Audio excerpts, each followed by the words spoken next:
here at Sunbelt Football Media Days, talking to the man himself, Commissioner Keith Gill. Commissioner Gill, thank you for taking the time to speak with me. Yeah, thanks for having me. It's great to be here. Only one place to start, really. I mean, you touched on the main stage yesterday, but the hottest news this week is Louisiana Tech joining in the future years.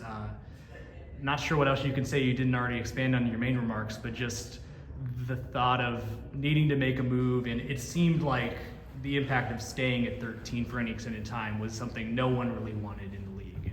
No, 13 is hard, when you're scheduling, you're always trying to be even. Obviously 13 makes you odd, and I think it does two things for us. Just in football, I mean, it has some adverse impacts on all the other sports. But in football, it means that we're going to have 5, 6, 7 teams that have to play 8 or more weeks in a row. And some are going to have to play 12 weeks in a row, 11 weeks in a row, 10 weeks in a row. That's just a lot. You can't build winning schedules that way. And then actually it means that the East will lose games against some of their rivals because they got to backfill the West games. And so it's really chaotic. And, we might find ourselves there in 2026. And so we might get a chance to see what that looks like. So hopefully we don't, though. So we'll see how that goes. But it's been great. Louisiana Tech's a great fit for us. They help us kind of double down on our geography when you think that's something that's really important to us. Certainly one of our superpowers.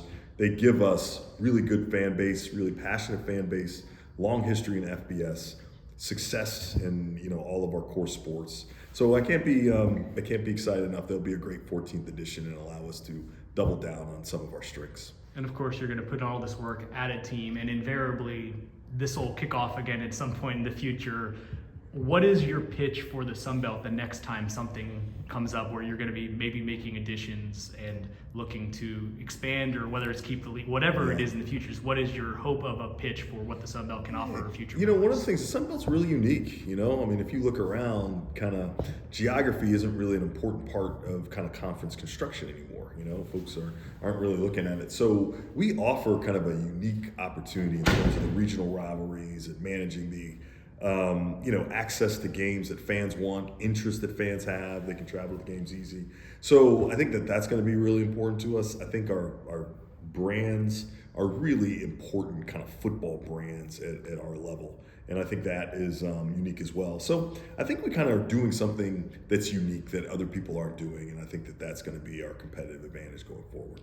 Kind of along the same lines, there's rivalries spread out obviously across the league, but also schedule-wise, it doesn't seem like this year especially there's been a lot of emphasis on making sure these rivalries are in quote-unquote rivalry week of the season. Feels like Troy South Alabama have played in the middle of October basically every year. I guess, do you think that's another added bonus that throughout the season you might have a week where it's like back-to-back weeks, different important rivalry is happening, and it's not so much that it's one time, but it's all the time, and that's kind of the Sun Belt's deal? Yeah, I do think that's 100% right, and I think with Louisiana Tech, I mean, you think about it, they get 3 kind of instant rivalries. They've had a long history with Southern Miss, and then obviously they share a state with ULM and Louisiana. And so right there, bam, you got three rivalries. And then they've got proximity to Arkansas State, and certainly South and Troy as well. So I think that's exactly right. Like in our league, every week is kind of a rivalry week. If you were looking in the East, at Georgia State, is Georgia State's rivalry Georgia Southern rival? Obviously it is. But I think when App comes, when Coastal Carolina comes, people get excited for those games as well. And so that's where proximity helps. That's where kind of knowing the opponent helps, and I think we get that week to week in the Sun Belt.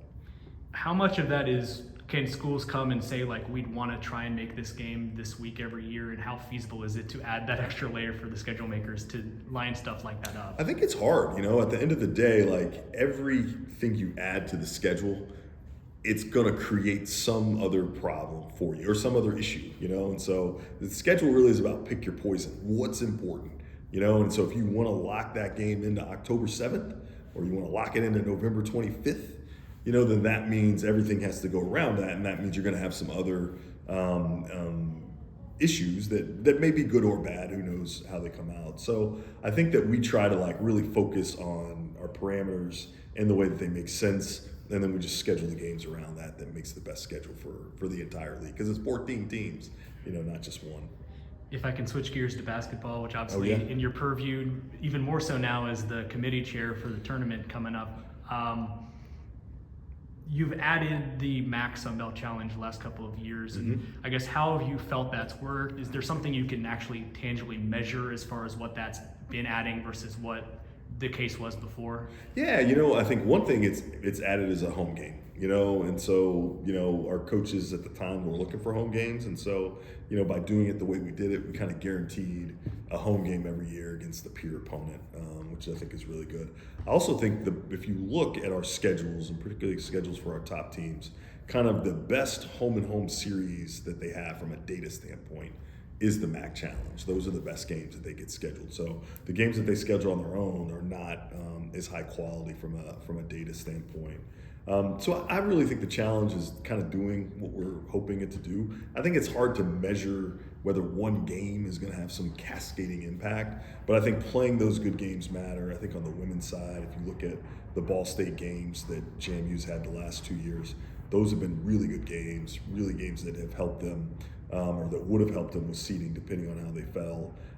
And I think the same for JMU 2 years ago. I think this year, with regards to the top of the league, the games that we've had in the MAC Challenge. So I think it's been successful. I think it's been good. I think it's doing what we hope it to do, and it's been really good for growth conferences. And I mean, you come in, you wanted basketball to take a step forward, and at the end of the day, the conference can't win games for teams. But I guess, how do you see the role of what the conference is able to do to help out their member schools and maybe make basketball the type of sport you want it to be as one of the better mid-majors?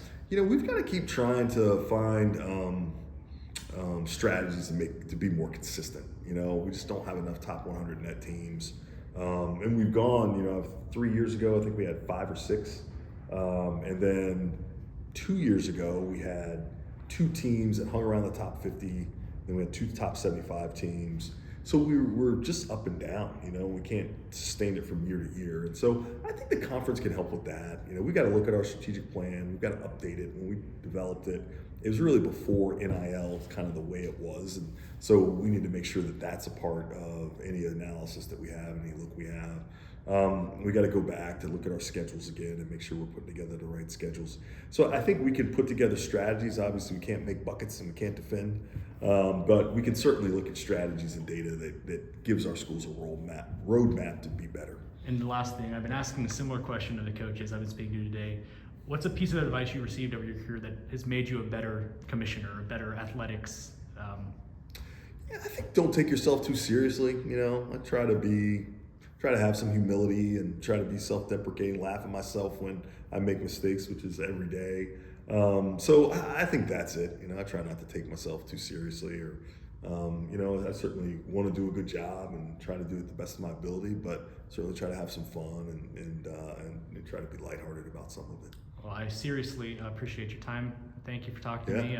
I guess I've been saying best of luck this season to the coach. I don't really, best of luck to the Sun Belt this season. Thank you. I will take all the luck I could get. Right. So I appreciate it. Thank you. Yeah, thanks so much.